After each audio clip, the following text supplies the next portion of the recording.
Don't be wrong. I just be early. All eyes on Turkey. And I want you to remember right now, how much crime or violence has Turkey committed in our lives? I know, not a lot.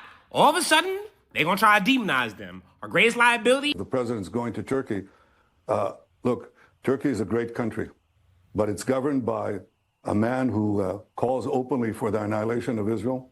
He occupies half of Cyprus, a NATO country. He's threatening Greece, another NATO country. And he talks openly about conquering Jerusalem. You can see right off the rip, he's now painting the leader as an enemy, trying to say, oh, he's trying to conquer a bunch of different things. As Bibi the Bomber goes and conquers Palestine, goes and conquers Lebanon, and says, oh, we're saving the people, while simultaneously killing thousands of children and women. His foreign minister, his number two, said that the Jewish state hasn't a place among humanity. Basically, it has to be wiped out. His interior minister, said he looks forward to be the governor of Jerusalem.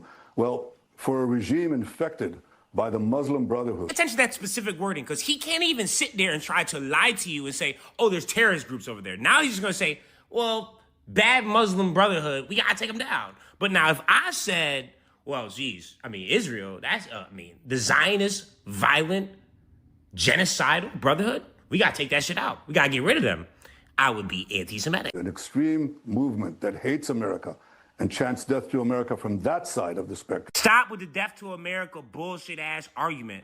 We bombed a school of 150 girls, and nobody was held accountable. Nobody's serving time, and we still are under investigation. Imagine if somebody did that to us. What would we be chanting over there? Death to whoever the fuck that person or country was. Seems logical. I don't think they should be given F-35s or the engines for their fair. jets, because that'll upset the power balance in the Middle East. Hello, said quiet power out loud there. Really, he just doesn't want the U.S. to ally with them and share our F-35s. You can just start it off with that, gang. You don't have to paint them as being the bad guys. You don't want to upset the power balance because you know everybody fucking hates y'all. And so you need to keep that leverage over them. Nope. I hope Trump is over there moving, grooving, vibing, sliding, and making deals. Which is ultimately guaranteed by Israeli air superiority, and also by, I think, by America's posture in the Middle East. Newsflash, dickhead, we realize that you being superior in the Middle East, which is really West Asia, causes death to everybody surrounding, and somehow you guys always play victim. That's not a good look. You can see the Fox News puppets are already working overtime. Unpredictable leader keeps reinventing himself. I'm telling you, they're going to paint him as a villain. As always, you got to go to the J-Post because they're going to be honest about what the fuck is going on, especially with themselves. Struggling to prevent ties. You hear that? Like, imagine you had a supposed greatest ally that was like, don't be friends with them, don't share with them, we don't want you to share with them. Why? They want to kill y'all. Well, they haven't really killed anybody in the last 20 years. But they're imagining it, though. They want to. This is all happening while they're actively trying to erase history. Can you erase that part? It says Palestinian descent. We're going to turn that into rulers of a different origin because we just don't want to see Palestine, the word, whatsoever in all of history. Where it's like, you understand it's old maps that had Palestine and nothing about your created-ass, fake-ass state, right? Turkey's a very beautiful country. I do not want to see it just get bombed for no fucking reason when then people start to die and all of a sudden they're all enemies and oh my goodness, there's, I don't know what. And all right, guys, we're going to go ahead and stop it there. But he's not wrong, man. Like I called it earlier in the year. They're going after Turkey. They're going to try to paint Turkey as the new Iran. And guess what? Some of you guys are going to fall for it. But guess what, guys? We are live. Yo, this is Set with Set Media, guys, and I'm back with another one for you.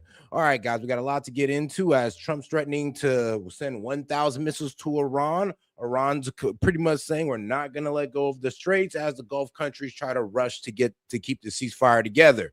So it's going to be a good one, guys. So let's go make sure we double tap that screen, like the video, and shout out to my man Lunatic Libertarian for starting us off early. He says, with the equation of velocity versus mass collision, caterpillar, all centralized systems are failed. Hold on. I'm not sure if you spelled that one right, but cantaloupe, all centralized systems are failed. But all right, though. You're giving us a little bit of physics? I mean, appreciate you, my man. Shout out to my man, Lunatic Libertarian. But all right, guys, let's get right into the story and let's make sure we double tap that screen and like the video. And the New York Post reporting the scheduled meeting would have unfolded after Iranian troops fired missiles at 2 commercial ships traversing the Strait of Hormuz. An action Monday in direct defiance of an interim peace agreement between the U.S. and Iran. Mayor Mamdani was asked about this at a news conference today. Watch. That meeting did not take place. It will not take place. And I did not know about it until there was a press inquiry regarding it. And when it comes to the work of our commissioner and our international affairs office, it's to ensure that as we are a city of the world, that we are also there to meet with leaders from across the world. The focus is always on our city and our relationship. Once again, the right cannot help themselves from overly tripping on Zohan Mamdani. All right, guys, Zohan Mamdani is literally the Trump of the left. Yeah, they finally got their own Trump and his Zohan Mamdani, except he can never run for president. I mean, that's low-key a good thing. But the way they like attack this man over every single thing he does, I mean, let's be real. Now, trying to meet up with an Iranian envoy, I mean, what you think our negotiators are doing right now? But hey. Commissioner recognizes that this was made an error, and we're working on a new process in terms of new meeting requests. A new process? What about competence? Well, this comes as the Wall Street Journal reports Israel warned the U.S. that Iran hatched a new plan to assassinate President Trump. Iran has repeatedly vowed to retaliate against our president for ordering the killing of Iran's Revolutionary Guard General Qasem Soleimani. President Trump. Oh, okay, bro. Shout out Lunatic Libertarian. He kind of was telling me where he pulled that from. And I'm like, dog, that's going back there. That is going back. But I appreciate you, dog. Appreciate you for clarifying that for me, because I ain't gonna lie, I was about to start looking up Cantaloupe, like, hold on, am I missing something? But all right, let's get right back into it. Trump reiterated that this week. They've been in trouble for 47 years, and we took out their first set of leaders. We took out their second set of leaders. They want to take out the U.S. leader, me. I'm on every list.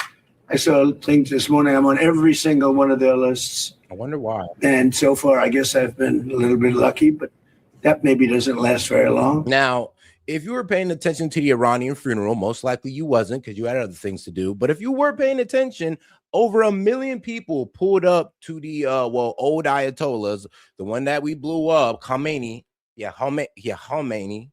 Yeah, that guy, his funeral. Well, it came with a whole lot of celebrations, protests, mourning, and basically them burning Trump eulogies in the street. Like they made a Lego Trump, a straw Trump, and they was hanging it, burning it, and pretty much saying, having big old flags, pretty much saying, kill Trump. And this is what the Iranian people is asking of the government to do.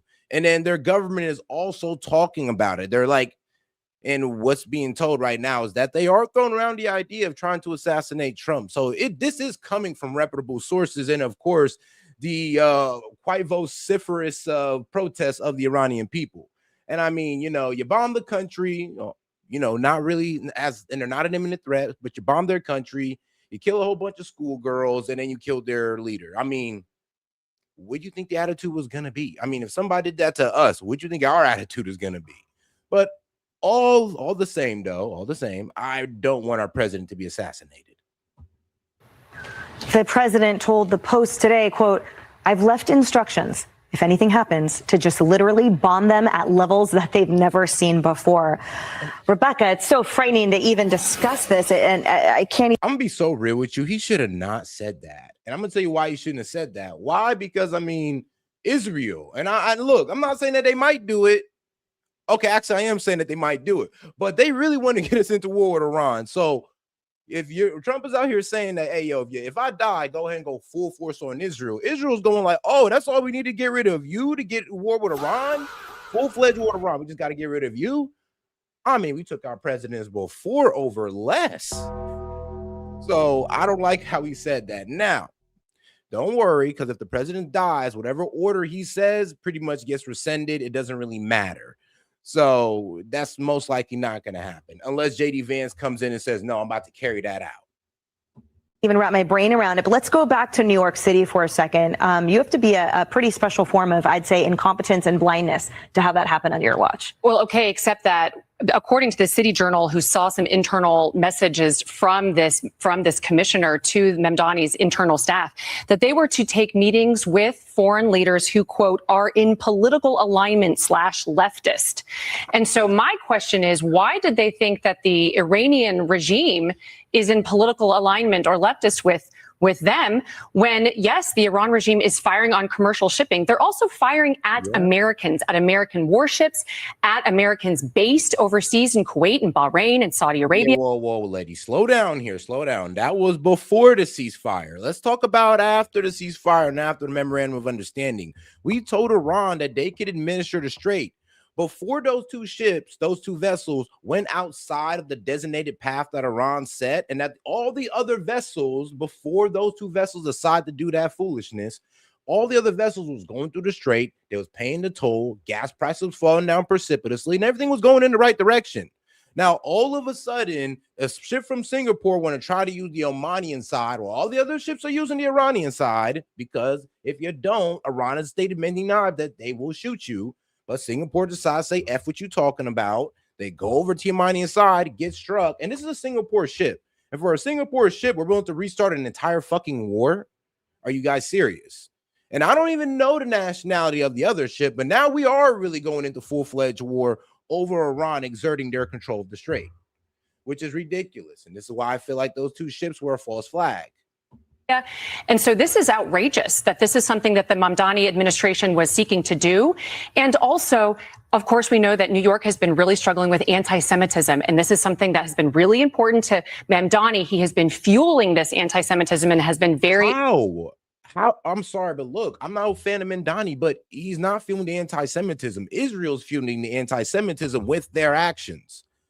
I mean, sorry, but that's the reality of it. And it's trying to blame Mamdani is ignorant as hell. It's kind of let you know that you guys are unwilling to say that, yo, because it was Israel's doing in the Middle East and the bullshit that they're dragging us into, this is why anti-Semitism is spreading. It has nothing to do with Mamdani, especially when he got most of the Jewish votes. You can't say he's anti-Semitic when a good amount of Jews in New York are voting for him.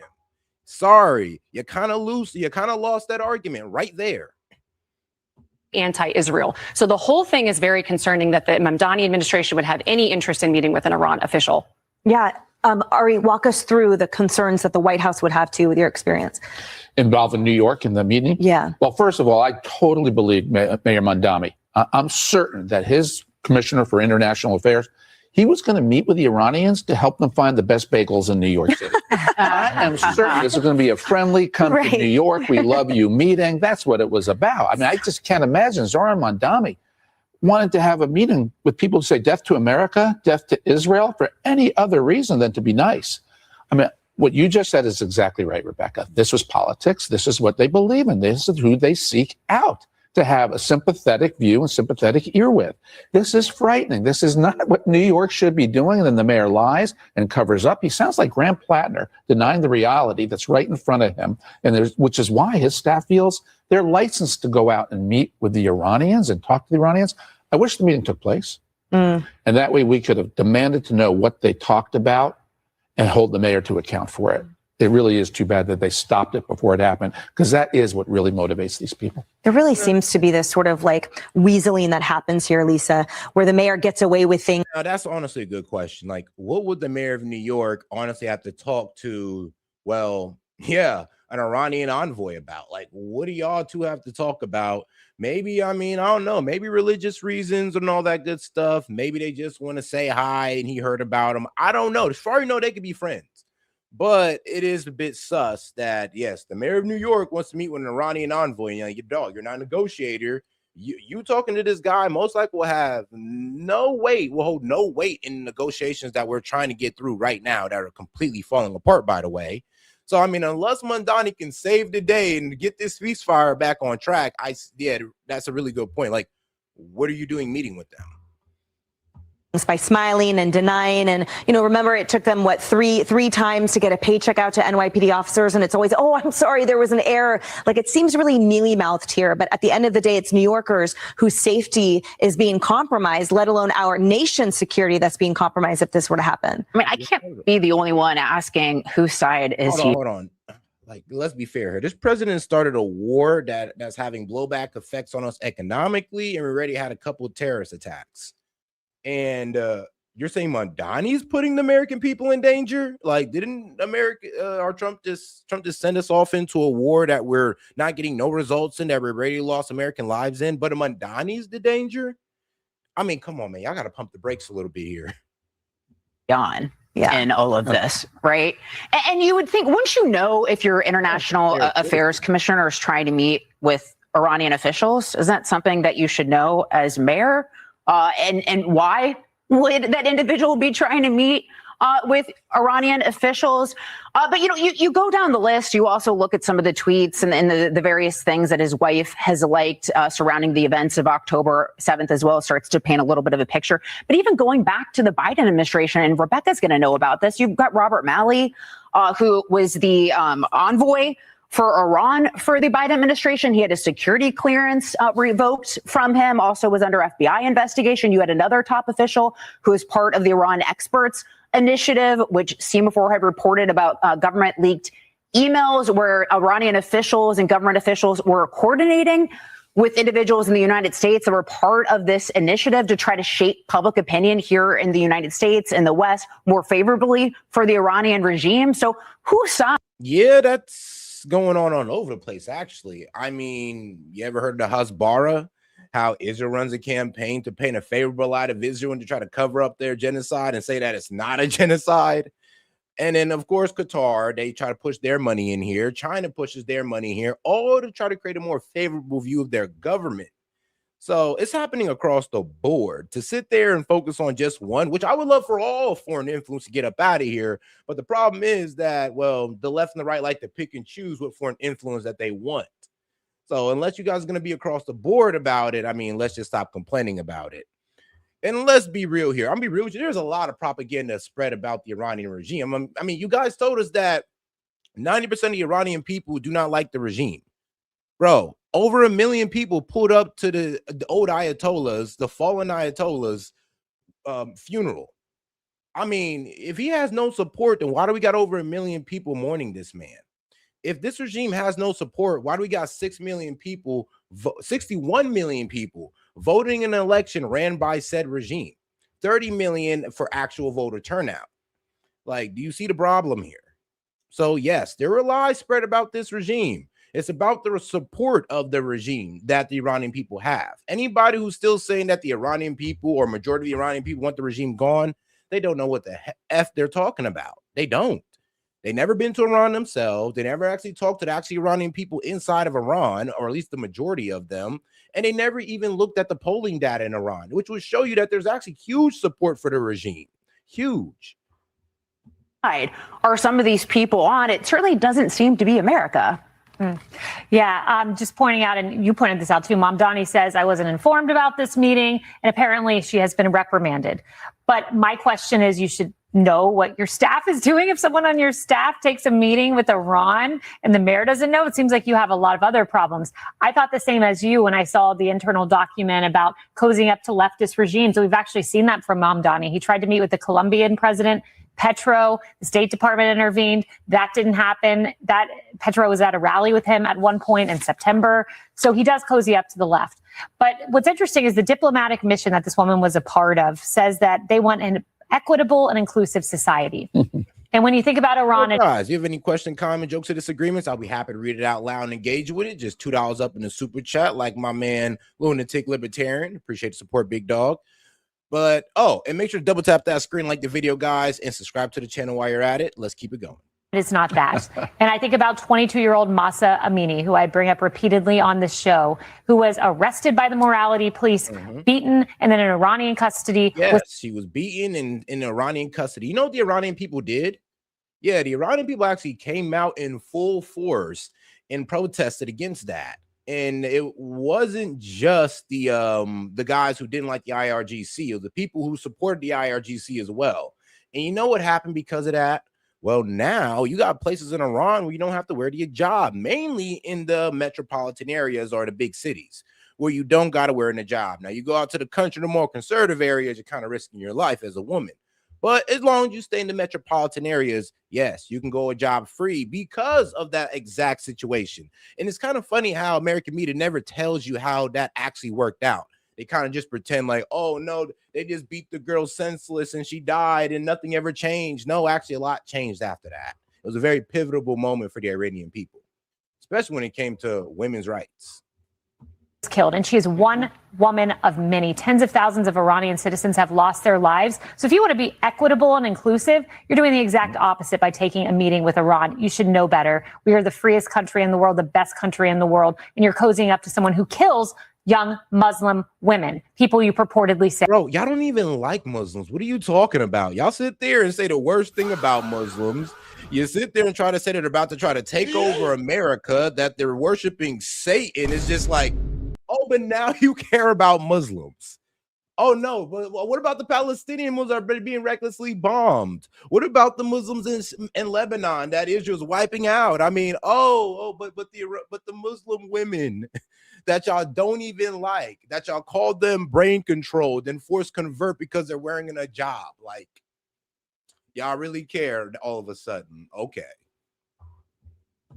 You care about. Be sure to like and subscribe for all the Fox News latest on YouTube. Oh, man, I hate when they play that fake ass support. Oh, my God, the Muslims. Y'all will sit there and bastardize the whole religion at a moment's notice. Please spare me about your care for the Muslims. Like, oh, man, that kills me. But all right, though, let's get over to President Trump. 100 missiles. Well, my bad, not 100. 1,000 missiles. 1,000 missiles. I'm not going to lie, bro. Trump is really starting to sound like a Chicago hood nigga. I'm not even going to lie. My man slid on these guys on a funeral, like, and he don't care, and he bragging about it. He over here taking out leaders and bragging about it. Took out a whole bunch of little girls, don't even claim it. It's just like, bro, not really the way you want a president to act, but I mean, hey, it is kind of crazy, funny, or at least funny to call it out.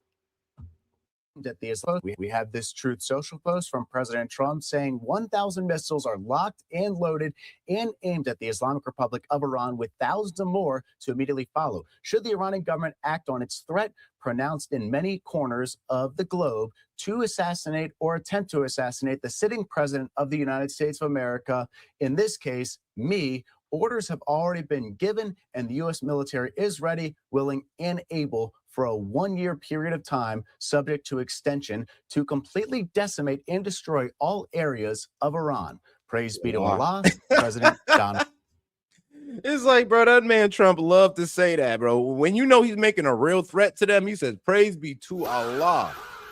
It's like, dog, I would destroy the entire country if you guys kill me. And here's the thing, that could only be carried out if JD Vance comes in and he's like, okay, we can go ahead and pop that off, which I don't see that happening. And then, I mean, also, I mean, bro, like, you're kind of making yourself a target, Trump. Now, those of us who wanted to see us getting into a full-on war with Iran have all the incentive to see you dead. So, way to put a target on yourself. J. Trump. We're going to go ahead and bring in Lucas Tomlinson here to discuss the latest developments with Iran and President Trump. I wouldn't say that out Lucas, loud. it is great to see you. Welcome in to Live Now from Fox. Well, good afternoon, Ryan. It's great to be with you. This all started when President Trump left the 2-day NATO summit in Ankara, Turkey, using his backup Air Force One, not the brand new red, white, and blue jet gifted by the Qatari royal family. President Trump didn't get on his new plane till he had arrived safely in the UK over the weekend. Then reports about threats on President Trump's life coming from Iran. Of course, Turkey is a country that borders Iran, shares a more than 330-mile border. And now we hear from the new supreme leader, Mustafa Khamenei, in his first public remarks, written, I should add, after his late father, the former Ayatollah, was buried in that. You know, so crazy. Like, yeah, we're not going to see the new Ayatollah until this war is over, until his safety could honestly be assured, which I'm not sure if it'll ever be assured, but once his safety is assured, then we'll actually finally see this guy. Or maybe it was all just a dream and they were just faking the Ayatollah to be alive just to pretend like they actually had a real, like, leadership going on. But more than likely, if this guy answers a phone, we'll most likely be able to tap it. If he gets seen in public, we'll have no problem striking it. And we've shown what we were willing to do with the Ayatollah, like with Khamenei, with his father. So I'm sorry, but why would he step out in public when we will bomb anywhere to get this man? Like, come on now. 6-day state funeral. He was finally put into the ground yesterday in Mashhad, Iran, northeastern part of the country. Earlier in the week, we saw a trading of strikes. Iranian forces hit 3 tankers in the Strait of Hormuz. That prompted President Trump to act while he was at the NATO summit, ordering 2 nights of airstrikes, retaliatory strikes into Iran. I'm told a third night could have happened. It did not happen, but the jets were ready to go, I'm told. And right now, there's this barb over the airwaves, at least on statements about President Trump. He wants to see Iran declare the Strait of Hormuz open. We've heard from the Iranians. Yeah, and guys, now I'm not sure, because remember, guys, he said this yesterday, and today is Saturday. Okay, he said it Friday, today Saturday. So we're gonna see what Iran is pretty much saying. I've been trying to look for updates on what Iran has pretty much stated, but it kind of sounds like they're just ignoring Trump and are being like, okay, bro, hopefully us ignoring you, you're going to get the picture. Because Trump said, look, by tomorrow, you better let me know. You're either going to keep that damn strait open or we're just going to resume this war. And it looks like Iran is pretty much saying that, I guess we're just going to resume the war. Because they're not going to concede their control of the strait, because honestly, it's their main card here. That's their best card they got, is being able to control the Strait of Hormuz. So why would they let that go? Like, yeah, we're literally going to have to beat them off the strait. And if we can't do that, then I guess we got to get down with the fact of them controlling the strait. And Lord knows we don't want to get down with that. So let's see what the president does. Actually, if you look at paragraph 9 of the memorandum of understanding, we were going to keep the strait open, but impose whatever we want to. Now, also in the memo, they weren't supposed to impose tolls for 60 days. So now it's this back and forth. But for the past 2 nights, Ryan, it's been pretty quiet. That third strike didn't happen. So now it's a waiting game. We have heard from the new supreme leader vowing revenge. He did not use President Trump's name, but we heard plenty from the people of Iran, particularly in Mashhad, Iran's second largest city, after the supreme leader was buried, saying they wanted to kill President Trump. Yep. And now I mean, mass protests all over Iran. In their second largest city, over 1 million people pulled up, mourning the old Ayatollah, and of course, yelling death to America, death to Israel, and kill Trump. Yeah. I mean, here's the thing. What did you expect for them to do? I keep saying that. It's like, what, you expect them to praise us? What, you thought that they were literally going to start celebrating the fact that we just started bombing their country, killed a whole bunch of girls, killed their spiritual leader? You thought you was going to get praise for that? Really? I mean, okay, this shows how delusional you are. 2 aircraft carriers is moving in the waters near Iran following days of renewed fighting. Those forces are gathering as President Trump issues a firm deadline for Tehran to publicly renounce attacks in the Strait of Hormuz. Madeline Rivera joining us now from Washington with the very latest. Good morning, Madeline. Hi, good morning. That's right. A flurry of diplomatic talks is underway to try and get this memo of understanding back on track. The U.S. maintains Iran violated the MOU when it attacked ships transiting through the Strait of Hormuz. To get confidence that Iran is serious about a peace deal, U.S. officials reportedly want Iran to admit they made a mistake. Per Axios, U.S. officials want Iran to publicly acknowledge the strait is open, commit to stopping attacks on commercial vessels, and recognize that shipping lanes will remain open without tolls. U.S. officials have insisted part of the problem with reaching a long-lasting agreement is that the leadership structure in Iran is fragmented. Yeah, see, and this is the problem, because why didn't you get this out of the way in the memorandum of understanding instead of just giving it to Iran and then getting mad that they're enforcing their they're enforcing their control of the strait? Because we did agree for them to administer the reopening and the safe passage of the strait. So what do you think they were going to do? Like, yeah, if you go outside their control, they're going to fire at you. And that's why all the other ships was abiding by it. But for some reason, these 2 ships decide that I guess they're special. But yeah, they want Iran to publicly acknowledge the strategic waterway is open. Iran is not going to acknowledge that, sadly. Commit to stopping attacks on commercial vessels. Iran won't attack them if they follow Iran's orders and pay its fees and go through the designated path. And recognizing that shipping lanes will remain open without tolls. I mean, come on now. You think Iran's giving up on that? And that's what I'm saying. It looks like this ceasefire is cooked. Like, at this point, we got to go back to, well, I don't want this to happen. But it looks like we do have to go back to a war with Iran and see if we can get more favorable terms. And that might not even happen. We might actually end up giving them more.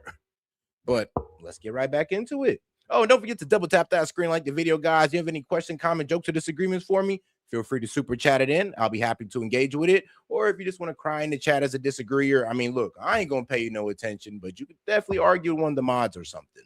Maybe they'll take you on. And there are hardliners who are pushing for aggressive action. This comes as reports have surfaced about a new Iranian plan to kill President Trump. The president warning on Truth Social 1,000 missiles are locked and loaded and aimed at the Islamic Republic of Iran, with thousands of more to immediately follow should the Iranian government act on its threat, pronounced in many corners of the globe to assassinate or attempt to assassinate the sitting president of the United States of America, in this case, me. Orders have already been given. Despite the tensions, Iran state media says the regime's foreign minister Abbas Araghchi is in Oman for negotiations. His focus is reportedly on the safe passage of vessels through the Strait of Hormuz. Araghchi saying Iran has so far kept its word, unlike the so-called U.S. Treasury Secretary who is violating Para 9 of the MOU. That violation follows other violations and missteps by the United States. Reality check, there can only be mutual compliance. Iran. All right, so what is he meaning? The U.S. Well, he pretty much talking about Scott Bessent. So Iran has so far kept his word, unlike the so-called U.S. Treasury Secretary who is violating paragraph 9 of the MOU. Paragraph 9 of the Iran MOU. You know what? Actually, let me make sure we got a full understanding of what he's talking about. Let's see, paragraph 9. Let's see, Iran MOU. Because I know you're probably confused on that one. So we violated the what? Paragraph 9? Paragraph 9, pending the final deal, the United States of America and the Islamic regime agreed to maintain the status quo. Let's see here.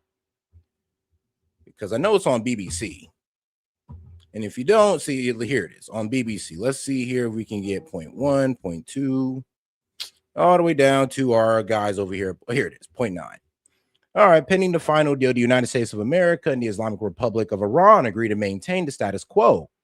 The Islamic Republic of Iran will maintain the current status quo after its nuclear program, and the United States of America will not impose any new sanctions and will not deploy additional forces in the region. Oh, that's what he's talking about. Because one, we put back on the sanctions on them, and then we've also added additional forces in the region.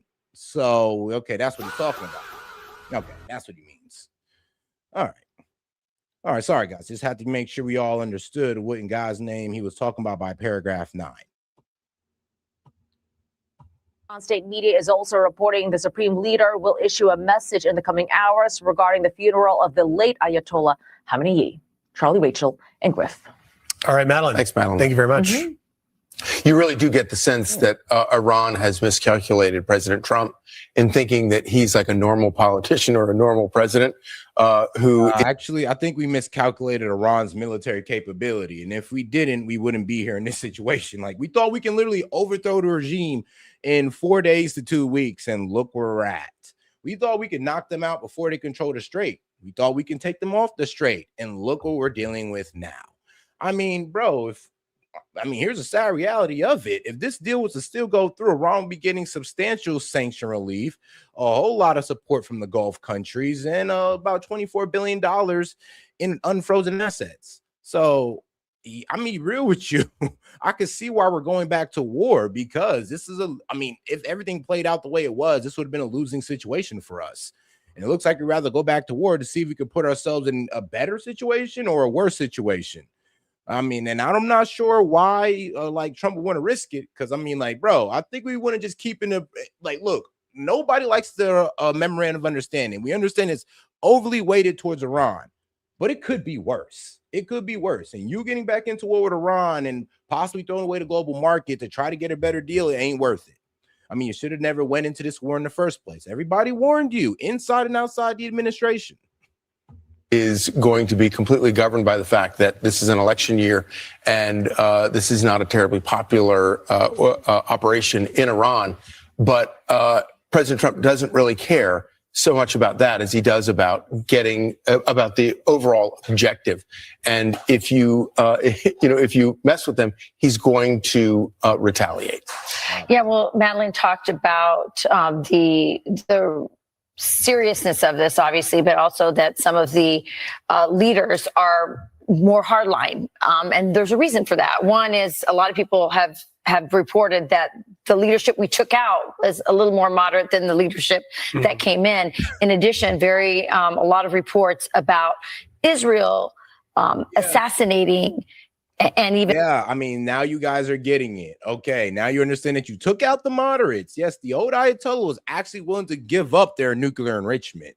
They just said, don't bomb us. We'll give up our nuclear enrichment, and you don't even got to worry about that no more. But we're not giving up our missiles and proxies, though. You guys kick rocks over that.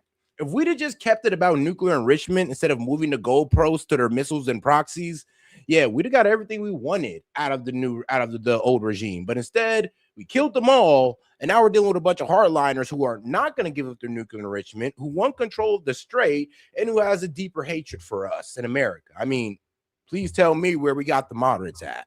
I'm looking for them, man. Please let me know.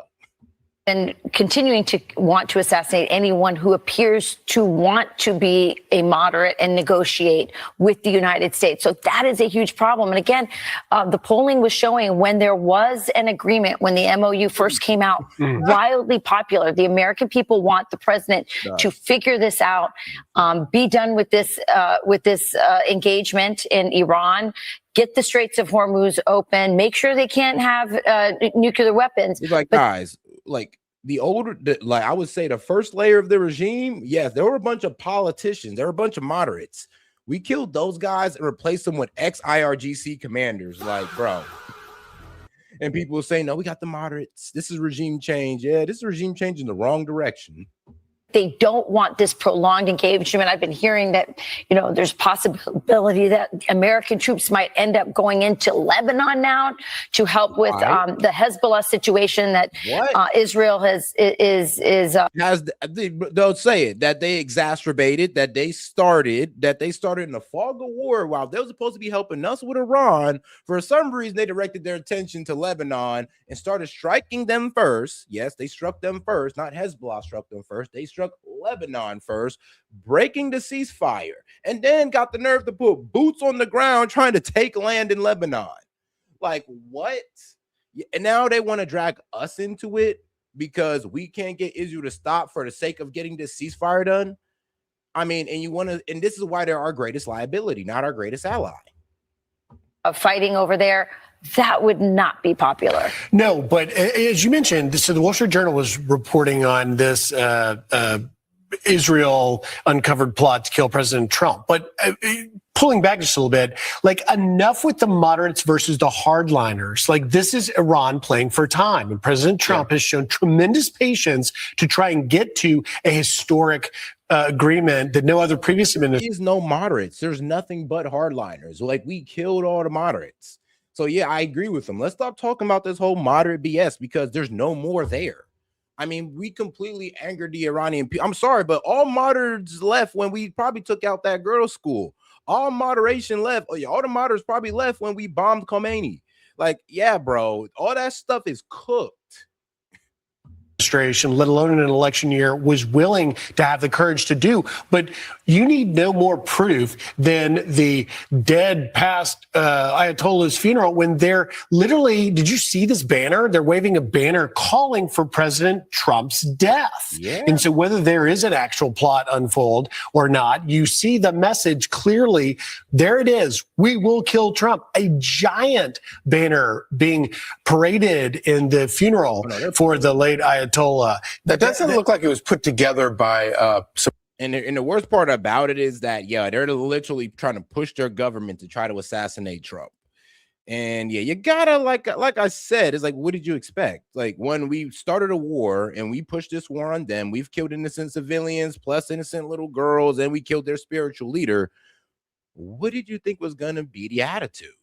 And I mean, and instead of sitting here crying about this, because trust me, I don't like it either, but instead of sitting here crying about this should low-key break all of the propaganda that you've been told about Iran.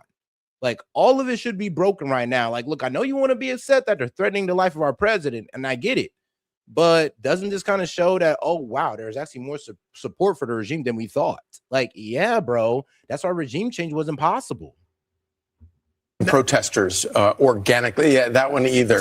I think that maybe Iran's major printing plant was deployed to pump that out. But that's nothing new. I mean, we've known that the Iranians have wanted to kill Trump. They've been chanting. Nah, that is wild, though. You could tell the contempt. They made sure to put it in English so we could all read it. I'm like, hey, yo.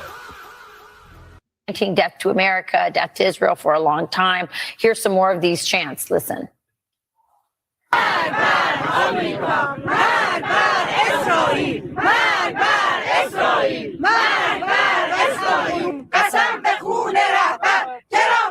Damn, I swear by the blood of the supreme leader, Trump, we will kill you.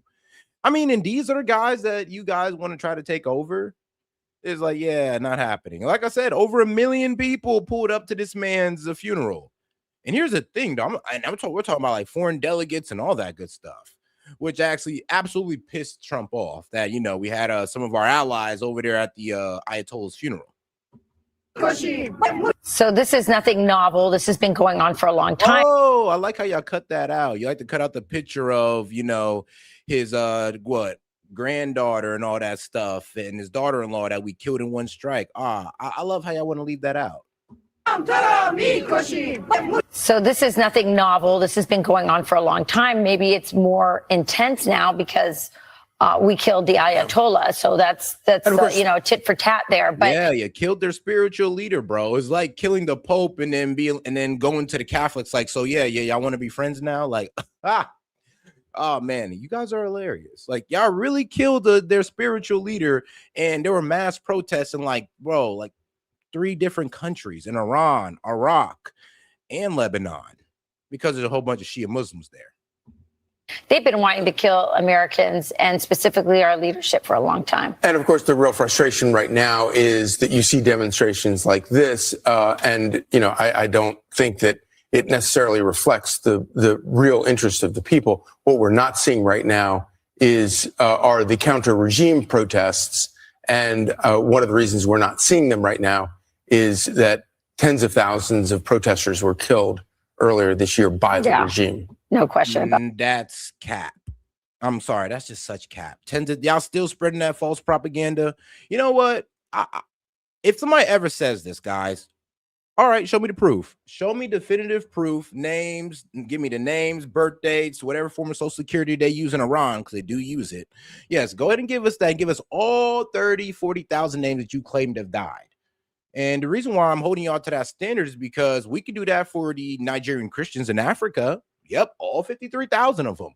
We can do that for the Palestinians, all 85,000 plus of them. But for some reason, we cannot corroborate the 30 to 40,000 dead protesters that you said Iran killed. Actually, all we got is about what? 3,100. That's it. That's all. 3,100. That's all we got. And for some reason, we got what?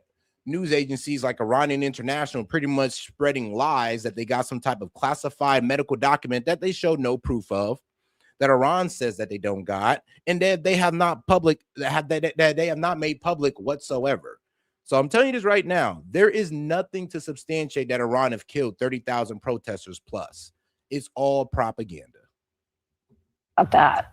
Well, President Trump's made it very clear in his True Social yesterday, saying there's a plan in place if something should happen to me. I love, by the way, in that same message, he said, guys, if you've got any questions, comments, jokes, or disagreements, please super chat it in. I'll be happy to engage with it, but I'm only engaging with the super chats and my members and long-term supporters. If you're not one of those, please just go ahead and super chat in, and maybe you could become one of those.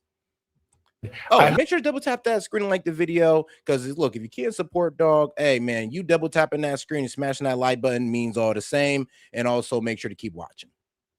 Hope you'll miss me. Even having some levity in the seriousness of the situation, but the other thing that's worth he's noting, skirted death before. I mean, nobody's had. There's no sitting president that has had as many assassination attempts. It's not just the Iranians. He's had American Democrats attempt to take shots at him. And it's so out there that he talks openly about it and says, look, if you kill me, I have a process in place if something happens to me about what's going to happen to you in response, which is the most Trumpian thing ever. It is.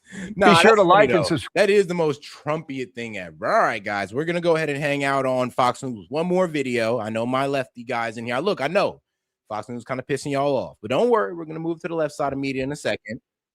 Signs in Tehran. Let's just, hear Fox News cry one more time about the kill Trump signs, which, trust me, I get it. I don't like seeing it either, but you kind of got to understand where they're coming from here. Well, those kill Trump signs in Tehran and the reports of Israeli intel on a new assassination plot against the president are just the latest. Like, bro, we attacked their country when they weren't an imminent threat. We bombed the girls' school. We killed their leaders. Like, what did you expect? And all this at the command of Trump. And here's the crazy part. Even the Iranians know that, bro, your own base don't even want this war for real. Like, I'm going to say this. A good amount of people in Trump's base don't want this. This is where the whole MAGA and America First separation comes in. There's the pro-war MAGA and there's the anti-war America First. And the sad part about the pro-war MAGA is that they're kind of insane because there's a reason why Trump held that no war position. It's because he can't really get none of his economic agendas achieved if he's in war. I mean, actually, tell me, guys, every time we got into war in the Middle East, it's only economically hurt us. It's only dwindled down our manpower. So why do you have this insane idea of, oh, no, it's going to work this time because it's Trump? Like, are you serious? Okay, then. So this is where we kind of separate from from MAGA, because it's like, you guys are insane for even thinking that this is going to work out the way you want it to, when all the times in the past, it has not. And we tend to make things worse. Threats against Mr. Trump. Iran has openly sought to kill him since 2020 when he ordered the strike that killed Revolutionary Guard General Qasem Soleimani. Let's bring in House Intelligence Committee committee member, Claudia Tenney, Republican of New York. These threats against the president are nothing new, but they seem to be taking on a new intensity these days. Congresswoman, would you agree? Yes, I agree. And of course, Iran has been threatening to kill many members of the Trump administration before, including former Secretary of State Mike Pompeo and others. And now this new threat against President Trump is not being condemned, by the way, within Iran by the leadership. Those are the people that are being encouraged probably by the IRGC and others. And I think we have to be really careful. And I agree with them. Bro, they don't need encouragement from the IRGC. They not at all. We bombed inside of their city and killed innocent civilians. Like, you don't think their family members and loved ones are out there? We bombed the girls' school. Don't you think fathers, cousins, like family members of those girls are out there? They don't need the IRGC for that, like, at all. And guess what? We didn't attack Iran because of the IRGC. So, like, what are you talking about? You can't even bring them into this equation anymore. Like, they're out there because of our aggression. Like, bro, the reason why the Ayatollah is even in power is because of our attempted manipulation of their government. So when are we just going to sit there and understand that we need to take a laissez-faire approach when it comes to the Middle East, aka hands off? Ambassador Whitaker, we have to exhibit strength with these people. And I think we need to get whatever we can out of the negotiating table. But I really think that there comes a point where you're going to negotiate for so long that you're only giving them time. And I worry that we're just giving them more time to ramp up and continue relations, with other enemies around the world to get resources from them. So I hope we act quickly, and I hope we act decisively. And I think President Trump is starting to realize you can't negotiate with these people, which is why he has clearly stated the ceasefire is over. Yeah, exactly. That's what I was going to say. The president says there is no more ceasefire. His ambassador to Israel, Mike Huckabee, has some thoughts on what's going on. Listen. This is pretty serious. You can't just make these kind of claims. I think it's important for Americans to understand that what the Iranians are saying and doing. This is the most un-American guy ever. It's like, bro, he's an ambassador for Israel, okay, not the United States. I'll be real with you. He's not a U.S. ambassador, okay. He's an Israeli ambassador. Let's just get that straight. This man does not give a damn about America. And I'm going to tell you why, bro. It literally said, oh, if it wasn't for Israel, America wouldn't exist. If it wasn't for Israel, you wouldn't have a cell phone. I'm like, bro, dog, no, chill with all that. No, just because we outsource some things to Israel doesn't mean we wouldn't have it without them. Like, calm your ass down. And no, you're not fighting the terrorists for us. You're creating the terrorists for us to go fight. Y'all created Hezbollah. You guys created Hamas through y'all actions and then had the nerve to fund them. So please, don't hit me with the propaganda. Y'all ain't helping nobody but yourselves. It's nothing that they haven't been doing for 47 years. And if anyone could get them to a place of making a change about their evil behavior, it's President Trump. But so far, there has been no change in their behavior during this Trump administration. Guys, make sure to double tap that screen, like the video, guys, and subscribe to the channel if you've been watching for a while now. Appreciate the support. And if you have any question, comment, jokes, or disagreements, guys, make sure to super chat it in. Appreciate the support, guys. And to all the haters that's crying in the chat about that, like, bro, then go cry to your mom. I mean, she would love to give you some free attention, okay? But not here, not here. Do you think that the potential, the threat of more bombings, more bombardment is going to bring a change in this regime? Well, I agree with Ambassador Huckabee. Unfortunately, I don't think that negotiations with them is going to stop this. I think they only understand one thing, and the only reason they're at the table is because we've pretty much decimated their Navy, and we've really taken out a lot of their ability to retaliate. And certainly they have some assets left, but it's going to be a situation where you're not going to change the mentality of these people. Their mission is death to America. No. Here's the problem, though. We created that mission. Like, what do you think was going to happen with this war with Iran? We made them double down. That's it. And here's also the problem. Like, all these problems that we're dealing with Iran today, like their nuclear capability. Hey, look up Atoms for Peace. Yes, we gave them their nuclear program. Look up Operation Ajax. We literally stopped them from electing somebody who's actually going to work for the Iranian people and put in somebody who's pretty much betrayed the Iranian people. And that's what popped off a revolution and got us, well, the regime that we're dealing with today. So isn't it kind of crazy how all of these problems are because of our tampering? So when do we understand that, the more we F with Iran, the worse things get. The more aggressive we get with Iran, the closer they get to a nuke. So, AKA aggression with Iran does not work. But you guys can keep trying and keep screwing yourselves over and then keep blaming the regime as if like we didn't create it. If we didn't create these problems for ourselves, you can keep doing that. But a lot of people are starting to catch on. To Israel, they're subversives. They want to take over. And I just, we're at a point where we have to And shout out to my man, Jed. Appreciate the support, big dog. He says, I'm over this BS. It's time to give Iran and Israel both our big broomsticks while we stand on this side. While we stand on the sidelines. Here it is. Whoop. Oh, sorry, bro. Whoops, my bad. For some reason, it kind of, my screen kind of exit off. Let me get right back on there. All right, there we go. I'm over this BS. It's time to give Iran and Israel both our big broomsticks while we stand on the sidelines till there is one left standing when the dust settles. Honestly, I've been trying to say that for a while. I said we should just step out and let Iran and Israel have their one-on-one because this honestly got nothing to do with us. Like, overthrowing the regime does not benefit us at all. At all. Like, it benefits Israel, but not us. Like, let's be real here. So let's let Iran and Israel have their one-on-one. Iran is most likely going to win if Israel doesn't use a nuke. But let them have their one-on-one. If Israel wants to nuke Iran, okay, cool. If they want to throw away the entire Middle East and destroy the entire global economy, which is going to screw us as well, okay. But I mean, bro, just leave us out of it. Like, why y'all always got to drag us into y'all beef with these Arab countries that y'all start, by the way? It's like they don't start it with you. You guys started with them. And then play victim when they want to attack you guys. And that's just the weird thing about Israel. Like the 12-day war. Who attacked first, Iran or Israel? Israel attacked Iran first and popped off that 12-day war. Even this war that we're in right now, who started it first? We got dragged into it because Israel told us that they're about to strike. And then we just like followed them up for some reason when we should have told their ass good luck.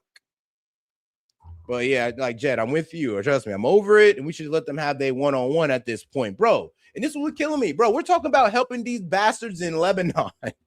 It's like we didn't even start that. Like, why are we in Lebanon? Why should we go to Lebanon and help Israel out with Hezbollah when they started the beef? And there really is no removing Hezbollah. Hezbollah has a place in the Lebanese parliament. Dog, they're a political group and the strongest military force in Lebanon. Yes, they're stronger than the Lebanese army. So, like, bro, let Israel handle that. Why we got to go in there and handle that and try to set off a civil war in Lebanon? Because that's what's going to take to disarm Hezbollah. Recognize that they haven't changed at all in 47 years, and they're not going to. And the peace through strength methodology is what we have to engage in. And if it comes to Man, hold on now, I forgot to give y'all shout outs. Raise a blade.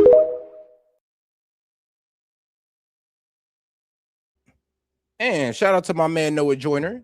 He came in on Venmo. Appreciate the support, my brother. Because like I said, you could also support on Venmo as well, guys. He says, if you want a better deal, we should give them Bibi and all the others calling to kill all of Iran. Yeah, low key. I mean, Laura Loomer, I wouldn't be mad. I ain't gonna miss Laura Loomer if we give her to Iran. I'll tell you that right now. But yes, we should. And all the others calling to kill all of Iran/Lebanon. We can make them give up control of the Strait to be the ones being the judge, jury, and executioner. Honestly, yeah. I mean, if we just backtrack a little bit on our support of Israel and be like, you know what? How about this? We're going to make sure Israel stops. We're going to make sure, we're going to make sure Israel stops in Lebanon. We're going to go ahead and give you up to some of these war criminals, and we're just going to call it even. And you just let the Strait open. How about this? We'll give you justice for peace. There you go. Justice for peace. And everybody should be happy, except for the Zionists. They're probably going to want to leave America to go to Israel. But I mean, hey, good riddance. More strikes and really putting this regime to the point where the people can rise up against it, the good people of Iran and the people that are being oppressed. I think that's what we have to look to see if that's is a possibility. I think a lot of people hoped that would happen even after the first round of bombings that killed so much of the top leadership of Iran. It hasn't really happened yet. There hasn't been a mass uprising. Why do you think that is? Because you guys don't understand the rally around the flag event. It's like, I'm going to try to like break this down to you so in a way where you guys can understand it emotionally and psychologically. Okay. So let's say that Iran was able to carry out the assassination of Donald Trump. Do you understand that both the left and the right will gather around to be against Iran? And let's say this, and let's say that, and let's give a perfect match. Let's say that Iran struck the White House and he killed Trump, his wife, his granddaughter, and all of his sons, Barron Trump included. Like, bro, and let's say he killed it, and let's say they also killed the new grandson as well, because that's pretty much like an equal match. What do you think we would do? I mean, even if the left hates Trump, they're not going to be sitting there getting down with a bunch of innocent people or his family members being killed. We're all going to rally around the flag, or we're all going to go try to take out Iran or whatever country decide to be bold enough to commit to that action. That's exactly what the Iranian people are doing. It's like, you guys are not seeing these people as people. You're seeing them as a bunch of pushovers, which is insane, by the way. I mean, if you wouldn't do it and you're a human being and you got pride, what makes you think that another people's going to do it? Like, honestly, if another country came over here and did that to us, we're not stopping until it's over. We're not stopping until this country until our country's done or their country's done. So what made you think that we were going to go in there, commit that action, and then we're just going to get an uprising? When it wouldn't even happen in our own country, as politically divided as we are. It wouldn't even happen here. You would have the left and the right unified to go take out that country. So what do you think is happening in Iran? All right, then. There's so many people over there that are still part of the regime, that are still in place. The IRGC needs to be completely obliterated. We have called for, obviously transparency from them. It never happened. It was problem, though. One, there's a million. The IRGC is a 1 million man army who have millions of supporters in the population that's willing to carry guns for them as well. And they have a youth organization, basically child soldiers, by the way, that the Bajid that's also out there. Like, yeah, dismantling the IRGC without putting boots on the ground is impossible. So unless you're saying you want boots on the ground, then y'all not serious about taking out the IRGC. Let's just be honest here. In one of our National Defense Authorization Act bills, and the Biden administration never followed through with it. I did my own report on the IRGC and what a threat they are to our nation and to the world and to the Middle East and to our allies there. So I think now is the time. I know the diaspora, the people from Iran all over the world, particularly in the United States, I've met with so many of them and known so many of them over the years. The diaspora, bro, who gives a fuck about those guys? Bro, they don't even care about their own people. They sat there and cheerlead and watched their own people get bombed. Who gives a fuck about what they think? I'm sorry, but like, dog, anybody is sitting there celebrating the bombing of their own people, I can't even sit there and take you seriously no more. It's like, yo, hatred for the regime, like, what is override the love for your own people? Yeah, there's something mentally wrong with you. Not just can't rock with that. It's like, are you serious? They never even been inside Iran, but we're gonna take their opinion on Iran. They don't even, bro. If you ask a diaspora Iranian here in America, like, do you even understand how much support for their regime is? Do you even understand the voter turnout for their election and how 13 million people voted for the most pro-IRGC candidate in 2024? So it's only been 2 years ago since 13 million decided to go out and vote for the most pro-IRGC candidate. That pro-IRGC candidate lost to the more reformist candidate, but still, it goes to show how many people are in support of the IRGC being in, well, being the dominant power and having Islamic law rule Iran. 13 million people, even though they lost. Thank God. Feel they need to have that opportunity, and they're looking to President Trump as the only person, just like Ambassador Huckabee said, who can actually give them the opportunity to bring back their own government without nobody, because they want this government at the end of the day. That's what we're not willing to accept for some reason. Nobody. We've tried everything. Like, bro, in January, we gave a bunch of guns to protesters and that didn't even work. We bombed the shit out of them. That didn't work. It's like, the final option is boots on the ground. And if that don't work, then we are cooked. It's like, we just might as well leave them there and we have to accept it. But they're not willing to do that. They're trying to spread the same propaganda about the regime as if we're doing the Iranian people a favor, but we're not. this, really just vicious, brutal regime that's in place right now. Let me switch gears just a little bit and ask you about Mayor Zoran Mamdani of New York City. His international affairs coordinator, I think that's the title, was supposed to meet with an Iranian government official this week. The meeting got squelched, but listen to Mayor Mamdani on what happened there. Listen. That meeting did not take place. It will not take place. And I did not know about it until there was a press inquiry regarding it. And when it comes to the work of our commissioner and our international affairs office, it's to ensure that as we are a city of the world, that we are also there to meet with leaders from across the world. The focus is always on our city and our relationship. So we are a city of the world trying to meet with other, representatives of the world. And one of our first in the Mamdani administration is going to be somebody from the outlaw regime in Tehran. What do you make of that? Yeah, look, the mayor is trying to pretend he doesn't know what's happening. And if he doesn't know, then his mayorship is obviously, we're showing that he's not a good leader, but neither one is acceptable. And they've also acted that now they're saying they're going to put a process in place to deal with international leaders. I mean, bro, and I'm sorry, but I got to call this out. So Fox, you have no right to call out Mamdani when you've had Bibi Netanyahu on so many times and this guy's committed multiple war crimes. Like, I'm pretty sure the Iranian envoy has not committed any war crimes, but you guys talk to Bibi every day like he's your best pal, and this guy is pretty much got the blood of Palestinians and Lebanese people on his hand. Like, the man needs himself a pint of Palestinian Lebanese blood a day. So you really cannot judge. Like, honestly, like, it's kind of crazy that y'all even like saying this right now.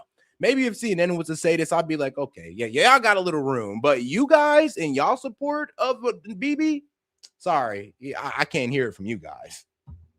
Well, they don't have the right or the obligation to freelance in foreign policy. That's the obligation of the federal government and the State Department, particularly with a regime like this that is trying. Because I mean, how was a meeting with an Iranian envoy going to help out the president or with this deal, or America get a deal? It's like it wasn't.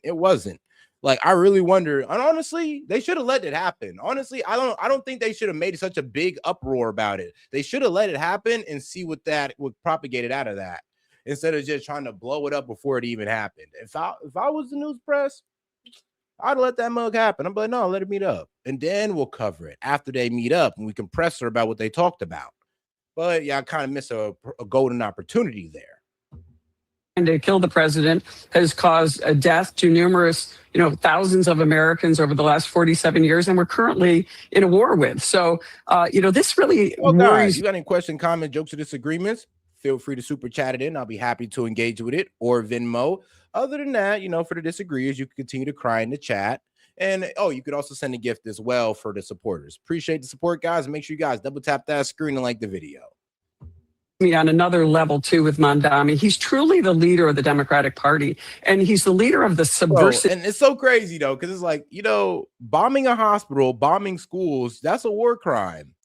Like, yeah, isn't that crazy? Like bombing water infrastructure, electrical grids, and all this good stuff, war crime. And all that Israel's done. And you guys are crying over them meeting with an Iranian envoy when you guys literally have a war criminal on y'all program religiously. Yeah, I don't know about that, dog. I don't know about that. Shoot, I mean, bro, the IDF has even got caught using human shields. And it's funny because I'm be real with you, Hamas use human shields as well. But I mean, bro, the fact that the IDF has been doing it since 2010 till today lets you know a lot right there. Yes, and that's also a war crime. And a lot of people don't even understand that, yes, you can't bomb a hospital and then sit there and say, oh, but Hamas was in it. It's like, what? Injured soldiers can't go into a hospital now without it being a military target? Do you hear yourself? Y'all told a bunch of Palestinians to go to a school in Rafah, and then you bombed the school in Rafah. Like, that's a war crime. But Israel's backed by America, so who's going to check them? That's the sad reality of it. Movement. I know people say they're progressive, they're communist, they're Marxist. No, they're subversive. They want to destroy what we stand for as American country. They want to destroy our Constitution. They don't believe in it. They want to replace it with their own ideology. And this ideology, unfortunately, is influenced by regimes like Iran. That's the great red-green alliance, is the extreme Islamic State with communism, Marxism. And that's not what the United States stands for. I do find it antithetical to our Constitution. I'm sorry, but yeah, that's how you know nothing about Iran. Iran's not a communist state. One, I mean, remember, they'd have to be godless and like no currency. And I mean, remember, it's Islam and they have the riyadh. So like, what are you talking about? So no, it's not communist. It's definitely ain't Marxist either. I mean, like if we're talking about a country that's literally ran on by religion, and they do have elections and they do vote. That's why they call it the Islamic Republic of Iran. Even though their presidents are picked out by the religious clerics and the Ayatollah. Still. Constitution that these people can take an oath of office and stand for dismantling everything our Constitution stands for. Whether it's freedom, self-governance, human rights, individualism, those things are condemned by Marxism. And this is what these people stand in the opposite. We know. So we can sit there and call the Iranian people like religious extremists, and that's accurate. But to sit there and call them communists and Marxists is like, lady, do you even know the definition? But all right, though, let's go and get into the next video. And all right, now Iran may be rebuilding its nuclear sites. CNN investigates. All right, let's go ahead and get right into it. Yes, the military sites. The nuclear sites that we said were obliterated and that Israel took care of. Yet we're getting right back into war over it. Ain't that funny? This image, one of several shared exclusively with CNN, may show signs of Iran attempting to rebuild its nuclear facilities. This is one of several locations across the country where we've identified recent activity, both in nuclear and missile sites. The activity in nuclear sites in particular raises questions as to whether Iran violated the Memorandum of Understanding it signed with the US in late June, even before President Trump seemed to signal its end by launching fresh strikes. In it, Tehran had agreed not to procure or develop nuclear weapons. This site in Parchin is believed to be holding explosive material. And here's the thing, though, and this is what always kills me. A lot of people don't understand this is that, the reason why Iran is at 6% enrichment is through our aggression. Like in 2018, where we pulled out the JCPOA, away, aka we broke the deal. We put the sanctions back on them, and then we went out there and killed General Qasem Soleimani in 2020. Yeah, by 2021, that's why they're at 60% enrichment. So because of these attacks, it is no surprise that they're most likely going to be rushing towards a nuke, because they've seen that no matter what we tell the United States, bro, we can tell the United States that we have no nuclear material at all, that we're about to give up enrichment, and they'll still attack us. And we've shown them that, because as soon as they said, yeah, we'll give it up, we said, oh yeah, but you gotta give up your missiles and proxies. And they're like, but I thought this was about our enrichment. So you kind of see the problem here. Like, if anything, it makes sense for them to go push towards a nuke now, because we've already shown them it doesn't even matter if you're going for it or not. We're going to attack it. We're just going to move the goalposts. Nuclear weapons. And now the only way to assure that they won't be attacked is to pull North Korea. I mean, bro, shout out North Korea. They have now been vindicated. It's like, if you have a nuke, people leave you the F alone. If you don't have a nuke, people will try to overthrow you either covertly or up front. Before the US-Israeli strikes, Iran built this concrete shield around it, a sign of its importance. It was then struck multiple times during the US-Israel bombing campaign this year. The targeting was precise. You could see the holes left behind by bunker-busting bombs. Now, in new imagery from June and July, analysed by CNN in conjunction with the Institute for Science and International Security, we can see Iran appeared to be taking steps to repair and reconstruct the site. You can see temporary covers placed over the impact holes. Then, weeks later, with the memorandum still in effect, the covers are removed and replaced with a mesh. Concrete mixing trucks are visible nearby. Experts say these trucks are a sign the Iranians are intending to seal the holes. For weeks, we've only had glimpses of what's been happening on the ground inside Iran. Providers have been withholding satellite imagery across the region at the request of the US government. Now, those restrictions are loosening, and we've been able to see new images across Iran of which sites they've started to clear and repair first, a sign perhaps of which they see as the most important. This is Pickaxe Mountain, another site where Iran is believed to be advancing its nuclear capabilities deep underground. And in recent weeks, vehicles... Oh, guys, and this is one of the main problems too. Iran, bro, they put a lot of crap underground. I mean, they're putting their nuclear facilities underground. They're putting their missile silos and their missile storages, drone storages are all underground. So this is why the only way to honestly take away their missile and drone capability would be boots on the ground to go ahead and get access to these underground facilities, because our bunker busters cannot reach all of them. They put them so far underground. I mean, guys, they're shooting missiles out of mountains, missiles and drones out of mountains, guys. And this whole underground, like, ability to have underground cities, this is the main problem of dealing with Iran. Underground cities inside of big ass mountains. Clearly be seen going in and out of the tunnels. Experts told CNN this was likely a violation of the terms signed with the US, which required Iran to maintain the status quo regarding the... Oh, guys, and like I said, if you have any questions, comments, jokes, or disagreements for me, please super chat in. I would be happy to engage with it, as long as you go ahead and send in a super chat or become a member. I mean, that's an easier way to do it. But other than that, I would hope that you respect the rules of the stream. And if not, I mean, look, you can go somewhere else. But I would hope you could just sit back, double tap that screen, and just keep on watching. But all right, though, back to it. Because people be throwing questions like I'm just going to answer them. I'm just like, yeah, no, you're not a supporter. You're not a longtime supporter, nor you're a member. And then look, if I see a longtime supporter say something, I'll answer it without them having to pay. But you understand why, though. Nuclear program.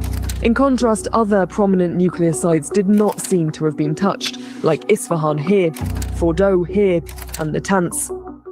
There has been activity at some missile sites. The US and its allies have long been concerned about Tehran's missile capacity, and the latest imagery suggests Iran has already started repairing some storage sites. This is new paving laid out at Tabriz missile base. Man, shoot, word on the global streets is that they might already have a nuke. And as much as I doubt that, I honestly doubt it, because I think they'd have showed it off by now. But yeah, word on the streets is that they're already like building a nuke. But honestly, I believe that they're actually pushing towards a nuke, because now they see it as their only way to assure their survival. And no, they're not going to use it to attack America and Israel, guys. In recent days. I mean, let's be real. If they wanted to do that, why not just decimate the entire Middle East? F all this, bro. They've been able to control the Strait. They've been able to take out energy infrastructure around the Middle East. They could have did all that without this war if it was just F America and destroy us no matter what. I hope you know they could have made sure that we could have had no economy in the Middle East. I mean, you understand that, right? But a lot of people really are kind of like delusional. They really think that, oh, if Iran gets a nuke, they'll just start bombing everybody. It's like, no, bro. If they wanted, they can cause a lot of damage just with their missiles and drones to the global economy and send everybody into a depression if they want to, themselves included. But I mean, if they just don't give a fuck, I mean, why hold back? And at another missile base in Kermanshah, we can see excavators and tunnel entrances being cleared. Lastly, we've also spotted repairs at air bases in recent days. You can see a crater being filled in here at Tabriz Air Base. With the US resuming its attacks on Iran, a peace agreement is seeming increasingly out of reach. Katie Poglaze, CNN, London. Well, shortly before we filed this report, these satellite companies restricted public access again to most images over Iran at the request of the U.S. government. CNN reached out to the Iranian government for comment on the activity we detected. We did not get a response. On the U.S. side, when asked about CNN's findings, Pentagon officials said they would not discuss battlefield conditions or intelligence matters due to operational security. Joining me now, Brett McGurk, who has held national security positions under the last four presidents, including during President Trump's first term. He is just back from the Middle East. Everybody holding their cards close to their chest right now. And former Deputy Director of National Intelligence, Beth Sanner. So, Brett, what are your thoughts, first of all, when you hear the reporting from Katie Poglaze? Well, it's important reporting, Anderson, because Parchin, that one site and the one building, Talagan 2, which is where the imagery is showing, that is the site that is known. Iran has pursued its weaponization work. They don't enrich uranium there, but they've done experiments over the years about how to actually turn fuel into a nuclear weapon. When they had a weapons program up until about 2003, which the intelligence community, our intelligence community, believes. It was inspected by the IAEA. The IAEA I mean, yeah, they killed their weapons. What did they kill their weapons program in 2003? And what was it by 2004 or 2006? That was when the old Ayatollah Khomeini came out and pretty much said that, yeah, now building a nuclear bomb is a sin against God and we're not doing it. And that's been holding for about the past 2 decades. Found that a lot had been done to I don't know about now, though, because the guy who put down that religious law or fatwa is dead. So we're not even sure if the Iranians are abiding by that no more. And we're not even sure if the new Ayatollah ain't pulled that back or not. Deal.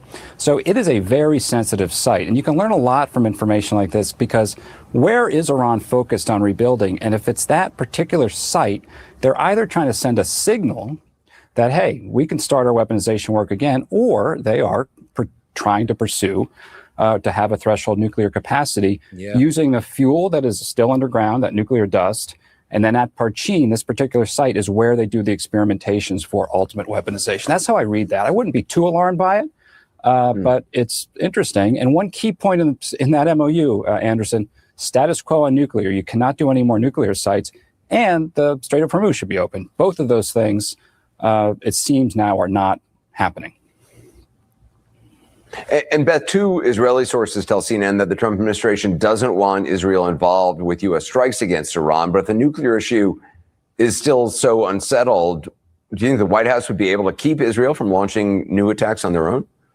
Probably. But I think that one of the things I would want to emphasize here, to pick up where Brett is and to answer your question, is that, Pickaxe Mountain is a place that the IAEA has never inspected. It was not bombed, as far as I know, during the war. And it is too deep by most accounts to actually bomb it. And Israel doesn't have the capability to bomb even, we had to be the ones to bomb the other nuclear sites. So we really don't know what the activity at Pickaxe. And that's the problem. Like, these Iranians, they're only getting smarter, sadly. It's like they're putting their bases and nuclear facilities deeper underground to the point where not even a bunker buster can assure its destruction. I mean, guys, we're not even sure if we properly obliterated Mount Fordow, since they're able to dig off rubble and look like they're able to get into it now. It's like, it goes to show that, they put these underground bunkers pretty far underground to the point where we would have to put boots on the ground to ensure that they're completely disabled. This is why we were pushing for inspectors and all that to get inside Iran to inspect those areas to make sure we finish the job.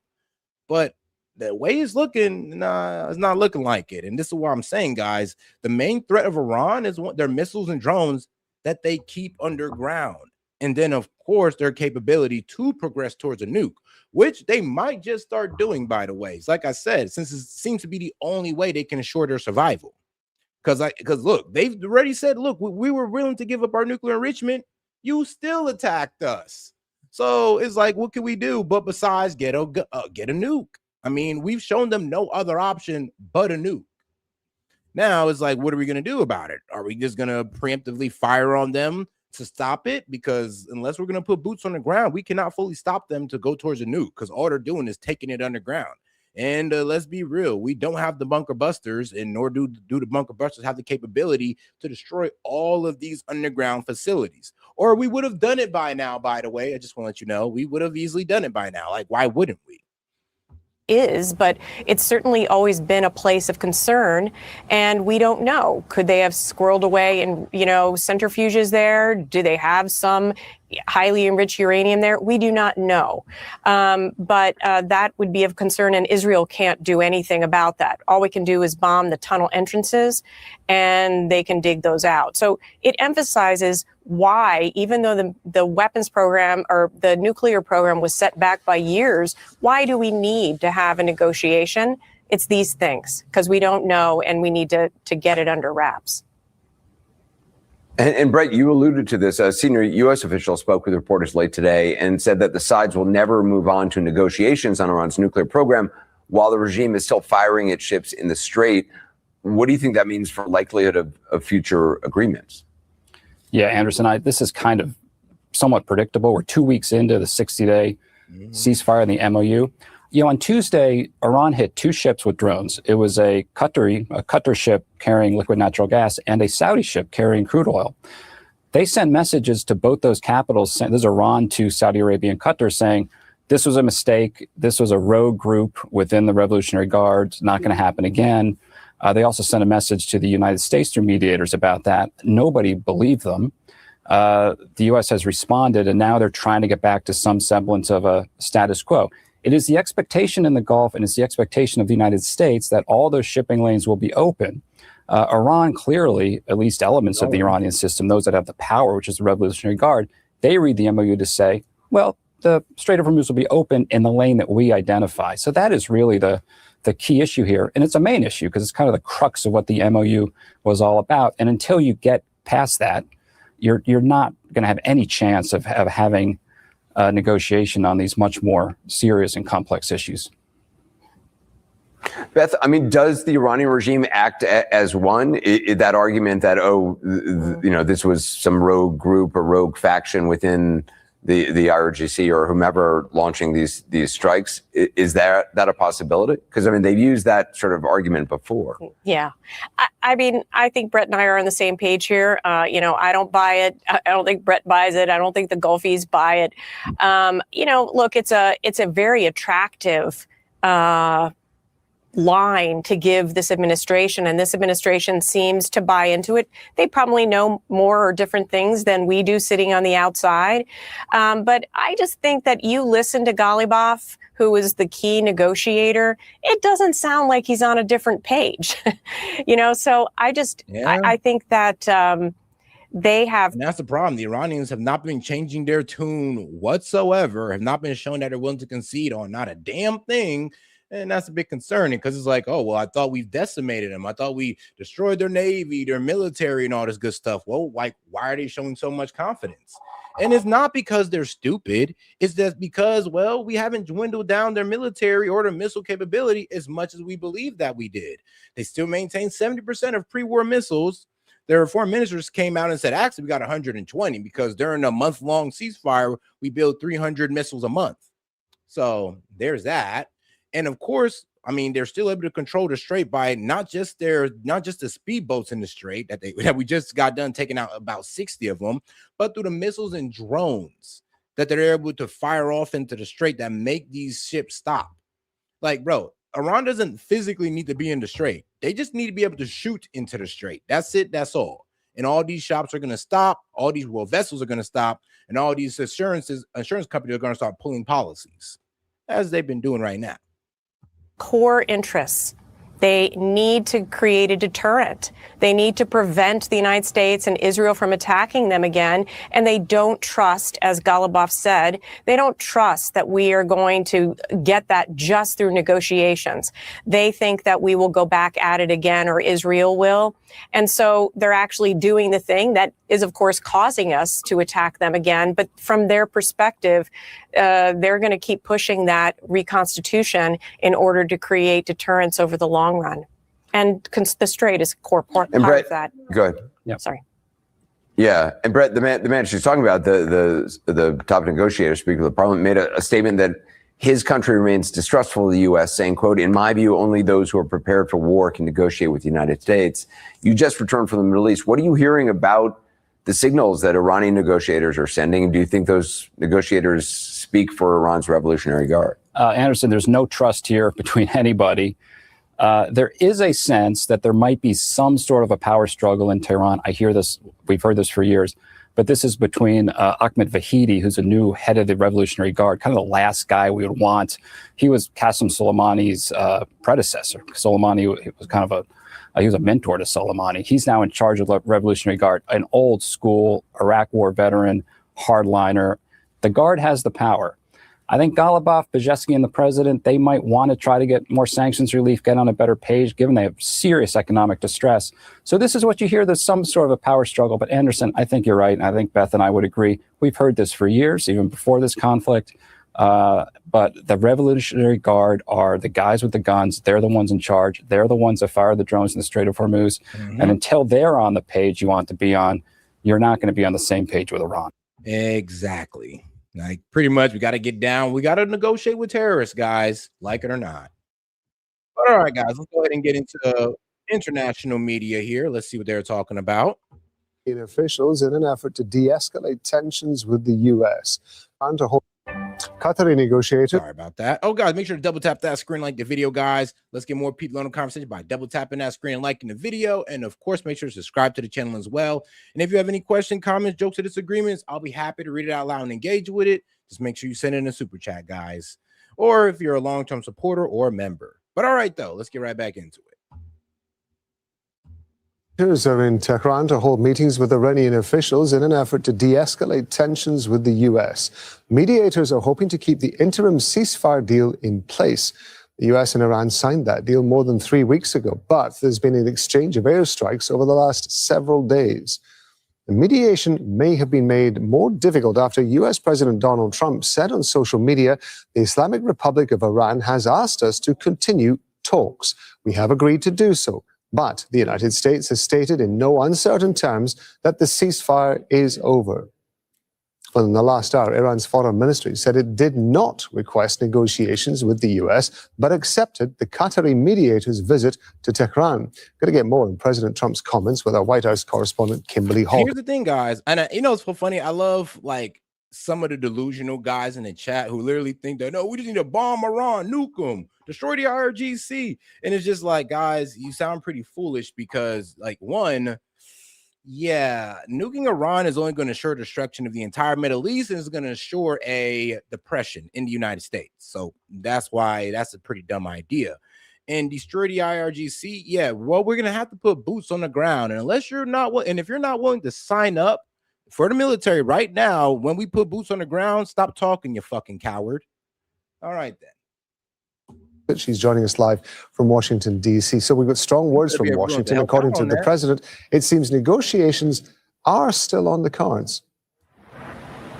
That's right. Even though both sides are now using tougher rhetoric, neither has said that they've given up on diplomacy. And contrary to what is coming out of Iran, the United States has said that Iran has asked to continue negotiations, which the U.S. said it agreed to.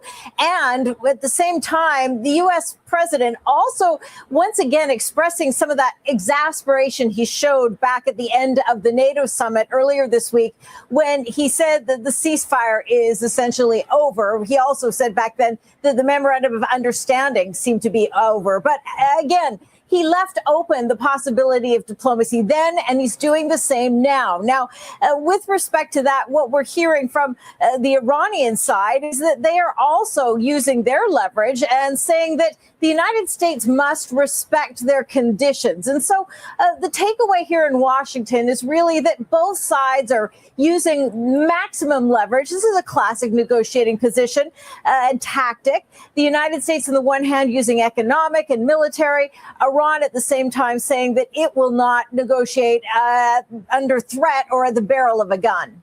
You mentioned the economic element there, Kimberly. The United States issuing new Iran-related sanctions. What more do we know about those? How much of a setback could this be to the negotiations?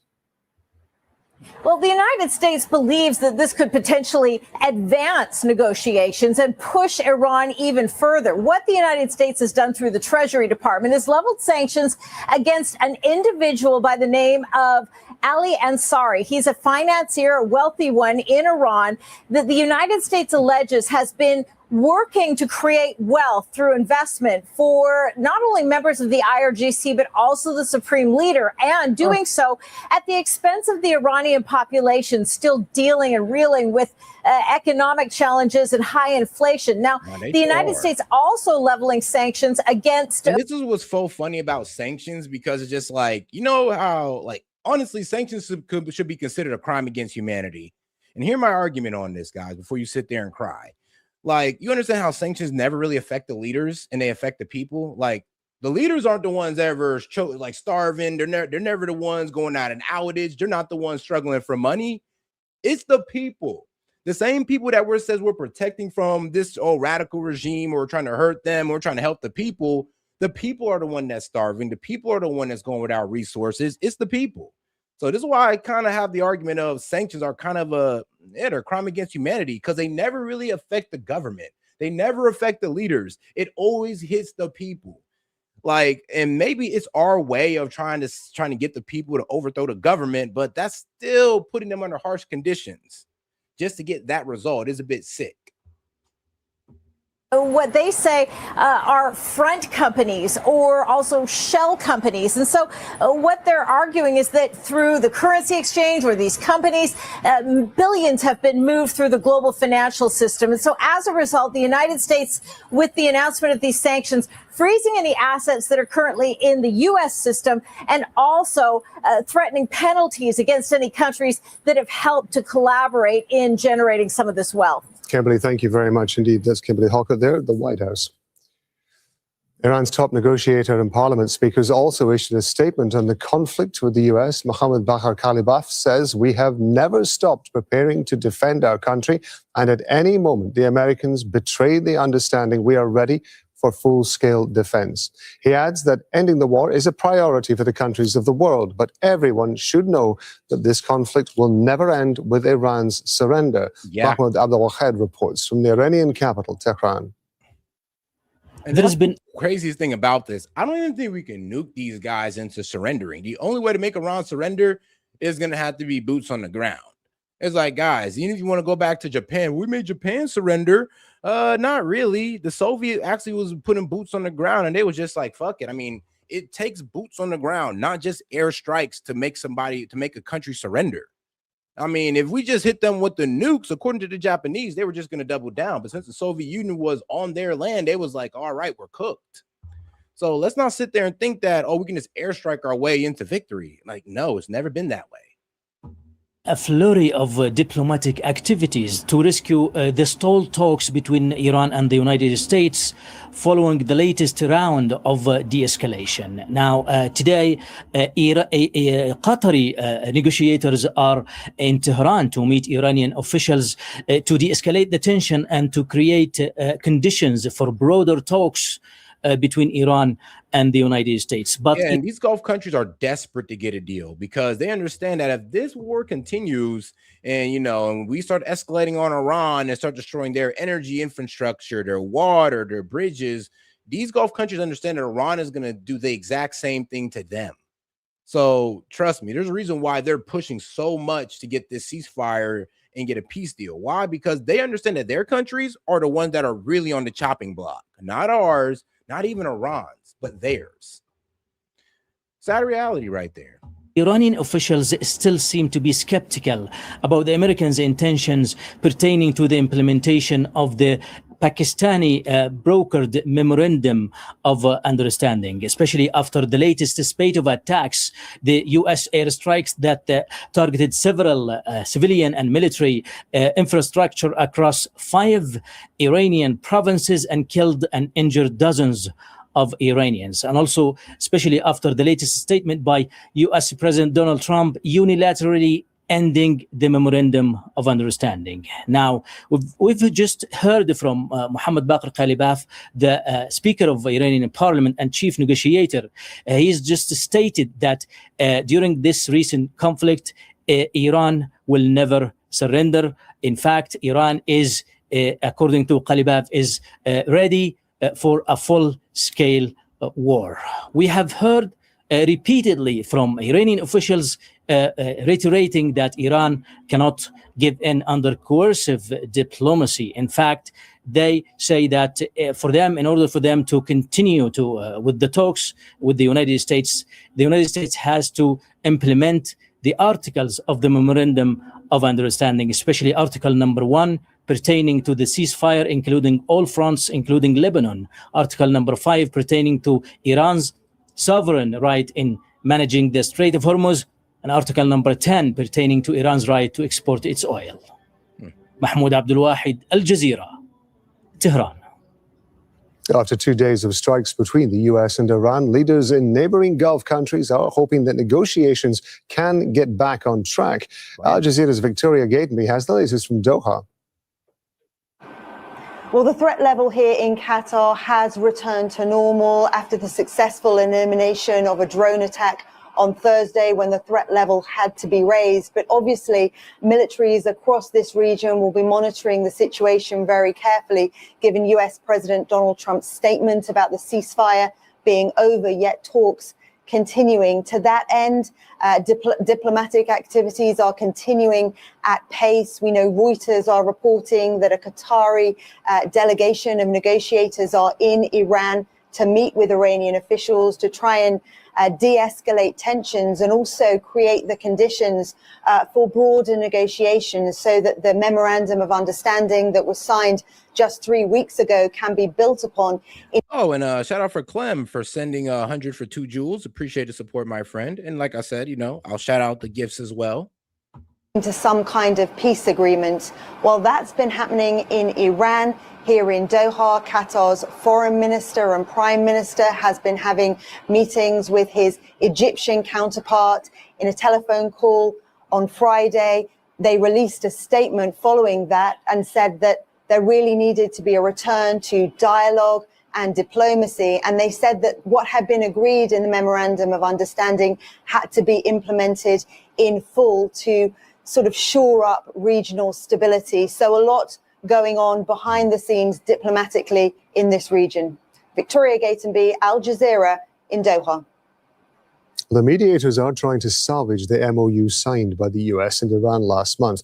Here are some of the terms that they agreed. Tehran and Washington pledged not to initiate war or any military operation against each other and to refrain from threats or the use of force. The U.S. committed to start removing its naval. And you see kind of where we broke the memorandum of understanding, because did Iran attack a U.S. vessel? No, it was Singapore, and I'm pretty sure the other vessel wasn't American either. So no, Iran didn't initiate an attack on us. But because Iran initiated an attack on vessels that were going outside the designated route of the strait, yeah, we attacked them. That's why actually we broke the memorandum of understanding, because we agreed that there were going to be no further aggressions from any of us towards each other. And Iran, what they did was not an aggression towards America at all. I don't care how you want to try to frame it. It wasn't. The strait was still moving smoothly, even with those 2 ships being hit. And for some reason, we took it upon ourselves to hit Iran, therefore breaking the memorandum of understanding. We broke the deal with Iran again. Same thing with the JCPOA. We broke the deal. It's like, so how can we always sit here and be like, oh, well, can we trust Iran? Can we trust Iran? Bro, we're the ones who break all the deals with them. Like, they abide by it, we break it. And then we wonder why they have this attitude towards us. Blockade, while Iran was to make arrangements for the safe passage of commercial vessels with no charge for 60 days. The U.S. was meant to issue waivers for the export of Iranian crude and petroleum. Yep, with no tolls for 60 days, aka, well, here's the thing. I think they were breaking that one, because I do believe they were charging tolls still, but they were pretty much leading people safely through the passage. And this is why a lot of oil was getting through. Now, did we move our blockade? Yes, we did. Did Iran allow safe passages for commercial vessels? Yes, they did. But when they attacked those 2 for going outside of that designated path, apparently that's when we kind of lost our shit and we attacked them. Remember, Iran did not attack any U.S. assets. We attacked them. For them attacking 2 ships that most likely weren't even ours. We know the Singapore ship wasn't, and most likely the second ship wasn't ours either. For the safe passage of commercial vessels with no charge for 60 days. The US was meant to issue waivers for the export of Iranian crude and petroleum products and release frozen assets. Harlan Ullman is a former senior naval officer. He's currently chairman of the Kiloan Group. It's a strategic advisor. He's joining us from Washington, D.C. Really good to have you with us on Al Jazeera. Thank you very much indeed for being with us, Harlan. I want to bring up with you, first of all, just a couple of lines that we're getting via Reuters. Senior U.S. officials have been briefing the media. They are saying that Iran has told U.S. officials that the recent attacks on shipping, those were the attacks that prompted this latest round of tit-for-tat attacks between the U.S. and Iran, were from, quote, an errant part of their system. I want to get from you what you make of that and what that says about the fragility of the situation that we're facing at the moment. It's very interesting because in 1964, in August, when a couple of the North Vietnamese PT boats attacked U.S. destroyers in the Tonkin Gulf, that attack was a mistake. That local commanders were not ordered to do so, but they did on their own volition.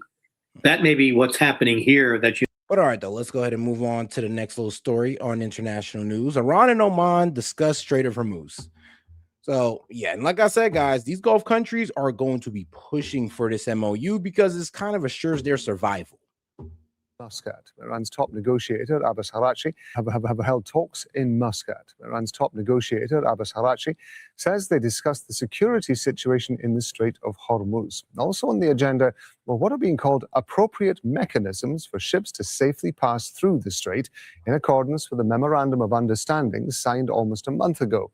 The Omani foreign minister has repeated his support for diplomatic efforts to prevent further escalation. Russell Sardar has the latest from the Iranian capital, Tehran. After days of escalation between Iran and the United States, the mediators are intensifying their diplomatic efforts. A Qatari delegation on Friday visited Tehran, trying to convince both parties to return to the negotiating table. On Saturday, Iranian Foreign Minister Abbas Araghchi traveled to Muscat, the capital of Oman, to meet his Omani counterpart, and the meetings have lasted 4 hours. So they have focused particularly on the Strait of Hormuz and how to establish an appropriate mechanism to manage the maritime traffic through this critical choke point. Oman has drafted a proposal, and that is suggesting 2 separately controlled routes. The first one is going to be called the northern route that goes through the Iranian territorial water controlled by Iran. Yeah, a lot of people don't understand is that the Strait of Hormuz is comprised of Iranian waters and Oman waters. So when people try to say, oh, Iran has no right to the strait, actually, yeah, they kind of do, actually. They do. It is that that body of water, or the northern side of it, is their territorial waters. Yes, they do have every right to that. And so does Oman. I mean, the southern part is Oman's waters. So you can't recognize our allies like that they have water control, but, just because our enemy doesn't, like, come on now. Like, come on. It's like what Trump said. It's like we can't say that Iran can't have missiles when Saudi Arabia and Israel got missiles. Well, we can't say that Iran can have territorial waters when Oman got territorial waters. Like, come on now. Any ships that trying to pass through that route need to get the approval from Iranians, but without transit fees. And the southern route is going to run through the Omani territorial water, but there will not be transit fees, and the passage of the ships is going to be free under the pre-war conditions. So far, Iranians have not been keen to accept it because Tehran fears that such a scenario, 2 separately controlled roads, will bypass Iran, and Iran will lose its biggest leverage in the negotiation. Like, AJ, that would be nice. That would be nice if we could all get down with it. What you mean? God gave it to all of us. I wish they did have that idea. Trust me, you and me both. But you know how people are, man. People are very territorial. However, we know that the mediators and the regional countries are pressing hard to make sure that there is a solution and the both parties can agree on a formula that somehow could prevent another war in the region. Rasul Sardar, Al Jazeera, Tehran. Okay, let's get more on the wider implications of this with David I should have worked that out before. So, like, what was going on here? So, There's going to be a north and south side of the Strait of Hormuz, and they're both going to be controlled by, well, not both of them, but one's going to be controlled by Iran, one's going to be controlled by Oman. Now, are these fees still going to become a thing, or is this just about safe passage? That's what I want to know. She's a former Pentagon Director of Arabian Peninsula Affairs, and he's now a professor at the Thayer Marshall Institute. He's joining us live from Washington, D.C. David, as always, great to have you on Al Jazeera. I want to widen this out a little bit because we are in a kind of hiatus situation at the moment, certainly with regard to negotiations and in the light of the attacks we just saw. The U.S. appears to have been relying on a strategy of hitting Iranian targets as well as sanctions. Neither of those seem to have had the effect that the U.S. might have been hoping for. Are there other options it could consider, or is the U.S. locked into that approach? Well, when the MOU was implemented, the United States withdrew its blockade of Iranian ports. That was goods going out and goods coming in. And as you noted, there were sanctions on Iranian oil. They lifted the sanctions. So after the attack on the neutral civilian shipping in Omani waters, the United States reimposed the oil sanctions and also conducted military strikes against targets in Iran. But they did not reimpose the blockade. So the U.S. still has one or two things besides bombing them harder, wider, and with targets that are dual use instead of just military use. So there are. All right, guys. So I'm going to have to call it on an end on this one. Sadly, I only had about less than 2 hours. But don't worry, guys. I'll be back on later on tonight once the UFC fight is over. Because yes, I'm going to be watching the Conor McGregor fight. Okay, I'm going to enjoy me some good old goy slot for a little bit, and then I'm going to come back on and give you guys the news. But don't worry, guys, we got a lot to get into because we do need to get into that Houston ICE shooting. Of course, Nick Shirley went out there and started exposing the Koreans. I know. I thought this was about, he's going to be racist towards the Muslims and the Somalis. No, bro. My man going across the border with it. Now he's at the Korean mafia and kicking their door down, which he's not. But he's pretty much knocking at their doors about adult healthcare fraud, which does need to be touched on. A lot. It needs to be touched on because there's like a lot of fraud going on when it comes to adult health care. Then, of course, we got our guy Rohana, who went to Israel, got detained by Israeli settlers in the West Bank, while he's pretty much trying to investigate what's going on in the West Bank and how Israel is breaking international law once again by kicking out Palestinians out of their designated land that they said that they gave to them, but I guess they're taking it back, which is insane, but Israel. But anyway, guys, I'll go ahead and catch you guys on the next one, man. Appreciate the support. And once again, make sure you double tap that screen and smash the like button, subscribe to the channel as well, and make sure to hit that bell for any notifications for when I go live, I post a clip or post a short. All right, guys, S.E.T Media. I'm going to catch you on the next one. Noah! Larry, what the hell are you doing? Larry! Larry, you can't just... Larry! Oh, are you all right? How did... Larry!